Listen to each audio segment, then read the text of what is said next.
Paulo, eu te conheço e eu já vi você tocando o primeiro trompete numa orquestra sinfônica, já vi você tocando o primeiro trompete na Big Band, né? Tocando concerto, né? Fazendo solo, improvisando. Como é que você faz para transitar nessas áreas, Paulo? Quando é que isso nasceu em você? Ou você já veio assim? Você tem algum tipo de preparação no instrumento para determinado trabalho? Como é que é a sua vida, assim, Paulo, nesse sentido? Isso é muito interessante, porque eu tenho algo na cabeça, eu estudo muito filosofia, é uma coisa que eu gosto, e tem uma frase muito importante em filosofia que eles falam: ninguém é, tudo torna-se a ser. Então, nada vem ao caso. A pessoa, ninguém toca por acaso. A gente começa a analisar a história, a gente começa a entender um pouquinho de cada um. A gente precisa de tempo de assimilação, a gente precisa de tempo de estudo, de prática de estudo, e no caso musical, a gente precisa de tempo para assimilar, além da música, assimilar a diferença entre estilo, que é muito diferente. Então, eu te falei, na minha infância inteira eu via rádio. Então, de dia tocava a sinfônica, à noite tocava a popular. E aí o meu primeiro vinil que eu comprei foi do Marsalis, que tem até aqui, até hoje, tocando o Haydn, Hummel e o Mozart. Uhum. E eu ficava copiando aquilo. O segundo vinil, foi uma fita cassete, aliás, foi na Karakov, tocando as variações do Carnaval de Veneza e Fantasias. Eu copiava aquilo. O terceiro foi o Marsalis tocando Standard Time, o volume 1. Eu copiava aquilo.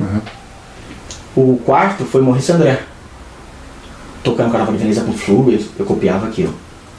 Eu assimilava e copiava, porque eu tive, durante anos eu tinha só um do Marsalis, e depois de uns 4 anos eu tinha 4 só. Eu tinha 4 discos na minha casa, não tinha mais que isso. Então eu comia com farinha aquilo.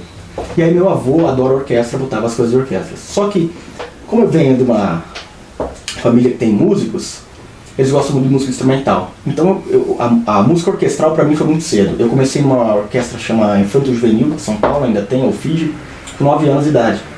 Então eu já tocava. A primeira vez que eu toquei o Brandeburgo eu tinha 11, 12 anos. Uma oitava abaixo do trompete si bemol. Mas eu não sabia que era o Brandeburgo. Para mim era música. E eu sempre tive isso. E na ULM, nessa mesma idade, eu tive a oportunidade, começou o curso de Big Band com o Roberto Sion. Aí o Roberto falou, pintou as vagas, eu falei que queria fazer parte daquilo e fui fazer aula com ele. E aí ele mostrou o sistema da Berklee de linguagem. Aí ele vinha do, dot, toda aquela linguagem. A gente fazia Big Band, a gente fazia um laboratório durante 4 anos, toda sexta-feira. Eu fazia 2, 3 horas, e eu tocava na Big Band A e na B, tocava nas duas, porque faltou trompetista. E quando eu entrei, e dessa leva, do meu naipe era Sidmar, Paulinho Jordão, né? Não é à toa que eles estão aí que tocam assim. A gente tocava aquilo.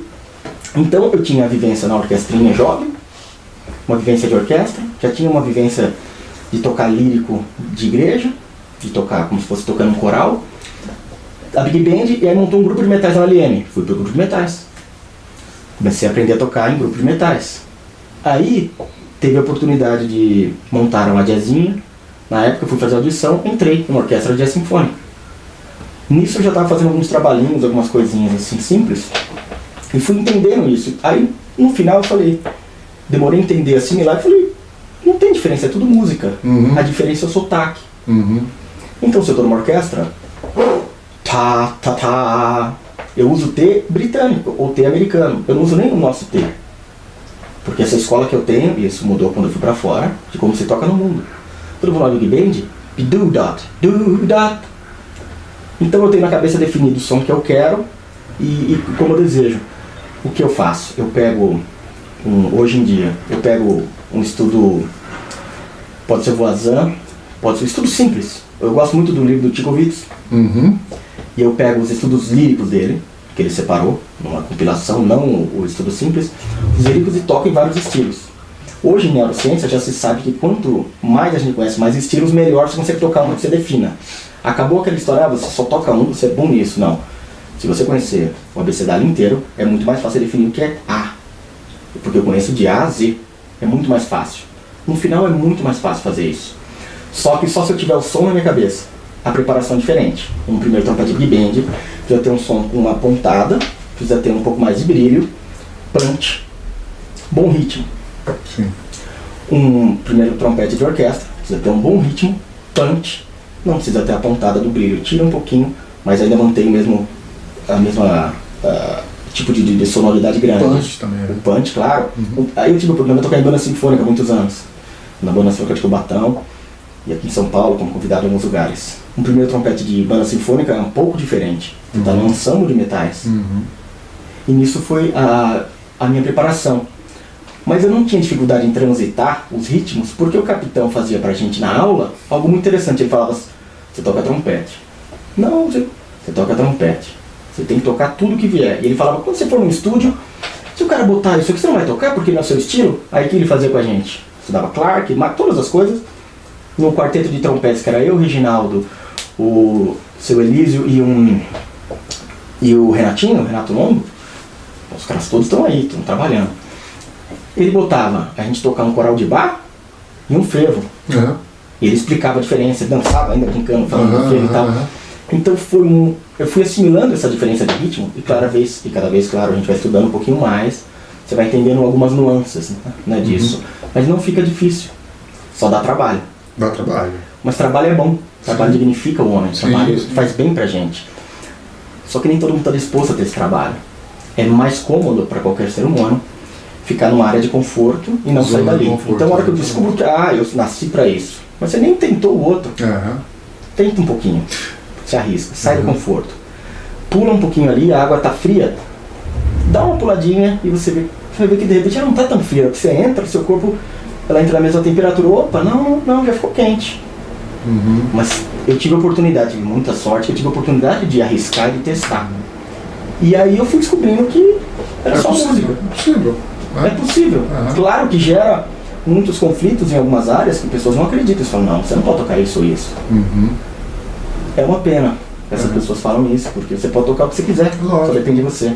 Eu lembro bem, né, do capitão, ele tinha os quartetos, né? Então, tinha uma fanfarra, depois o Sophisticated Lady do Duke Ellington, ele adorava. que ele tocava bonito pra caramba, pra mostrar pra ele. Coisas completamente diferentes.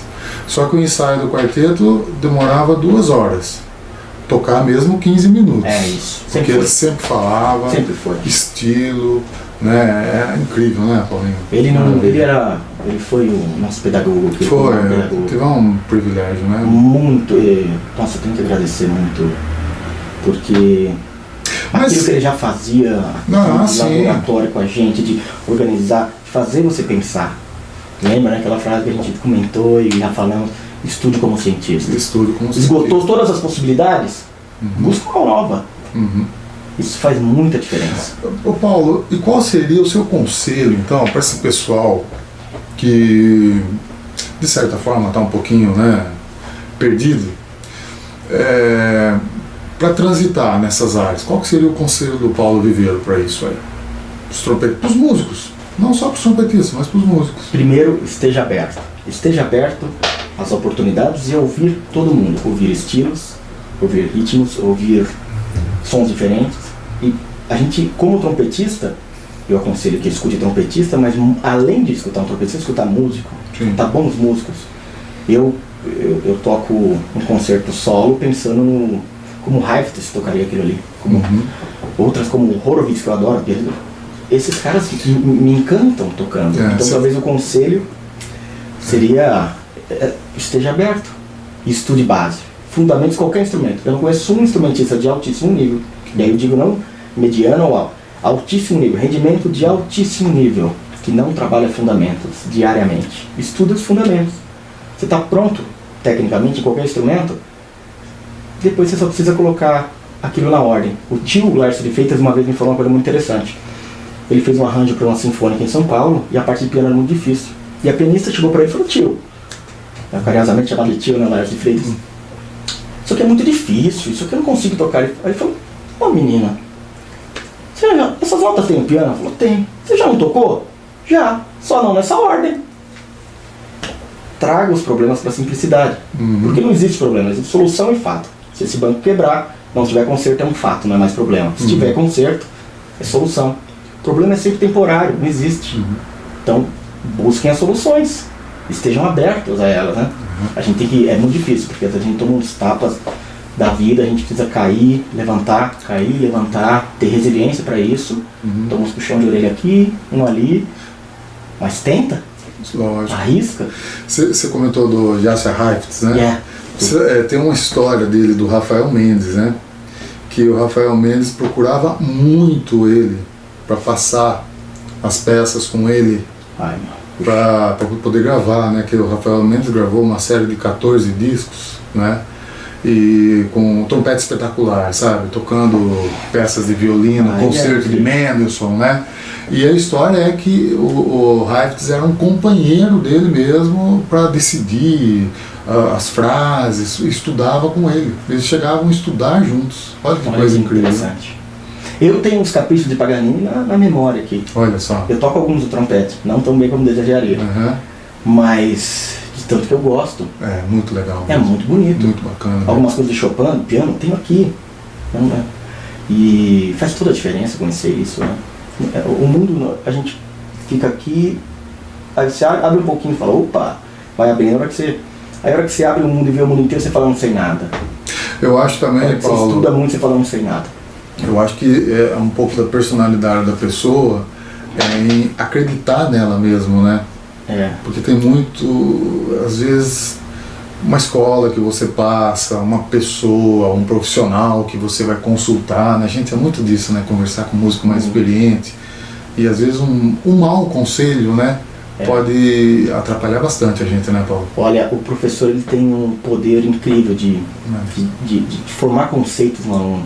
Ele tem uma responsabilidade muito grande. Eu demorei da aula, eu sempre dei aula para pessoas próximas, mas demorei a começar a dar mais aulas abertas e para outras pessoas, porque eu achava que eu não estava preparado para essa carga emocional. Porque eu tenho medo de prejudicar uma. Imagina você destruir o sonho de um cara e falar, você não é para isso. Primeiro que não existe você não é para isso ou para aquilo. Se você estudar, você pode tocar. Qualquer um. Eu consigo fazer qualquer pessoa tocar bem em meia hora. Não tenho dúvidas, porque exatamente tecnicamente, cientificamente, a gente já sabe como faz aquilo. Aí, a personalidade de vai estudar menos ou depende da própria pessoa, mas você pode ajudar. E aí, a gente teve durante muitos anos aqui em São Paulo, principalmente, que é o lugar que eu estou, e que eu vi professores fazendo isso, de falar para ele, aluno que ele não era capaz, de falar para um outro cara que ele não queria tocar bem. Você faz isso com um aluno durante 4 anos. Ele anda curvado. Eu vi muito isso, Paulo. Eu demorei a melhorar minha postura na vida, porque eu achava que... Fracassado, né? Pessoa que anda curvada é uma pessoa fracassada, uma pessoa frustrada, né? Hoje em dia é tanta coisa que a gente pode melhorar que não é inteligente, vamos falar o que o capitão falava, é desinteligente machucar as outras pessoas ou abaixar qualquer um, porque a hora que você abaixa algum, você está abaixando a si mesmo. Isso volta, né? Isso volta, é um perigo o professor falar mal para o aluno, ou gritar com o aluno. Não é inteligente, não precisa, não é surdo. Falar que aquilo tá uma... desculpa a palavra, tá uma merda. Sim. Não é inteligente. Não. Sabe por quê? Em neurociência, a gente aprende que o cérebro só compreende sentenças positivas. Não entende sentença negativa, porque a sentença negativa, fazer um exemplo com todos que estão assistindo, não pensa no elefante rosa. Acabei de pensar, né? Claro, você precisa pensar naquilo e depois eliminar o pensamento e falar, não posso pensar nisso. Não é inteligente, eu tenho que falar o que eu quero. Eu tenho que direcionar exatamente para o positivo. Quando eu direciono para o negativo, e isso acontece com alguns professores, eu só falo onde estão os erros, você fica criando bloqueios na pessoa. Depois vai ter que ir para um psicólogo, ou para uma outra coisa assim, se for sério mesmo. Mas, e o aprendizado é lento. Quando eu tenho positividade no ensino, e eu fico determinando sentenças positivas onde ele deve ir, não o que está errado, aonde deve caminhar, o tempo inteiro estou estimulando aquela pessoa. As sinapses no cérebro cada vez vão ficar mais velozes, ele aprende mais rápido, ele fica mais confiante, vai funcionar melhor. Na hora que ele cair, a vida já vai dar essa oportunidade. Ele vai ter resiliência para subir de forma positiva. Vai ser muito mais rápido a levantada. Mas se a gente não ajudar o próximo nesse sentido... Sempre motivar, né? Se a gente não puder fazer isso, fica calado. Na dúvida, fica calado. É melhor. Acho que é melhor das saídas, né? Se você não sabe, não tem certeza, fica calado. É melhor. Pelo menos você não tem aquilo na sua consciência que você já pensou. Na consciência falar que aquele cara podia tocar bem, você destruiu esse sonho. Jamais. Isso... Deus nos livre. Responsabilidade, né? Sim. Responsabilidade. Sim. Cada um tem um caminho. O caminho é único, né? Não dá para copiar. O Reinhard Friedrich me falou isso na Alemanha. A gente estava conversando. O Friedrich é um grande músico e um grande amigo. Eu tive algumas aulas com ele, poucas. Um grande amigo, toda vez que eu tô lá fora, ele me convida, eu toco na universidade que ele dá aula, dou masterclass com ele, já tive concertos com ele, tenho um contato muito saudável com ele. E ele estava me comentando uma vez comigo que um aluno procurou e falou: olha, eu quero tocar igual fulano. Ele falou: é muito bom, você tem um objetivo, mas é impossível copiar uma carreira. Porque você não viveu no mesmo lugar que ele, você não comeu as mesmas coisas, você não bebeu a mesma bebida, a tua experiência de vida é diferente. E o trompete é verdadeiro. Você pode ser um canalha que fala muito bem, você tem conhecimento, a hora que você pega o trompete, você continua sendo um canalha. Exatamente. Tá soando lindo, tudo afinado, não sei o que, mas não emociona ninguém. Porque se é verdadeiro, a gente pega ali e cai toda a máscara. E agora, se é uma pessoa generosa do bem, puxa, que é bacana com as pessoas e não tá tão ainda preparado, mas você pega ali, emociona. E a gente, eu não toco pra trompetistas. A gente, como trompetista que vai nos próprios nossos concertos, né? A gente tem que trabalhar, perdão. A gente tem que trabalhar. Então a gente toca pro público, toca pras pessoas. Sim. E tem duas opções, você pode querer emocionar, né? Ou você pode querer impressionar. E o Friedrich deixou isso bem claro, ele falou: se você buscar copiar uma carreira, é impossível. Você pega o que funciona desse, isso aqui, isso aqui, isso aqui, e cria a sua. Lógico. E com o tempo você vai subindo. A hora que você estiver tão preparado, você está tão contente com aquele que está dentro, você põe pra fora que as pessoas vão sentir isso. Você não precisa fazer mais nada. Você vai estar aqui, a tua música é bonita, porque você é um ser humano bonito. Maravilha. Isso vai cativar. Mas não tenho dúvida, porque pouco importa. A gente pode citar o nosso exemplo. Como trompetista, eu não conheço o Carnaval de Veneza. Pouco importa eu chegar a tocar o Carnaval de Veneza, ou eu chegar e tocar uma música que eu adoro do Johnny Alf, chamada Eu e a Brisa. Olha, lindo. eu acho que eu ganho mais o público tocando Eu e a Brisa. Eu também. É muito mais simples? Sim. Tecnicamente é, mas musicalmente é tão rica. E eu faço isso tudo no meu concerto na França. Ano passado eu tive 6 concertos solos e no meio sai o pianista, o organista, eu fico sozinho e eu toco a capela Eu e a Brisa, que é uma música que eu gosto muito. É um momento que todos adoram. Porque eu estou levando uma mensagem verdadeira às pessoas. Né? Esse é o nosso objetivo, ou deveria ser, depende de cada um dos quadros. Sim. Mas o que você faz com a sua técnica é o que... Pra onde você quer levar, né? Por isso que eu falei do estilo, é tão fácil pra mim mudar, porque é música. Eu quero deixar uma boa mensagem. O Gilberto já falava isso, a gente quando toca, você tem o poder de na hora tirar a pessoa de onde ela estiver e levar ela pra um caminho bom. Às vezes você pode conseguir pegar a atenção de um público 5 segundos, 10, mas não importa se conseguiu. Olha, coisa maravilhosa. Sim. Agora, se você fizer isso bem intencionado, faz muito bem, né? Muito bom, Paulinho. Muito bom, meu. Obrigado. Isso aí.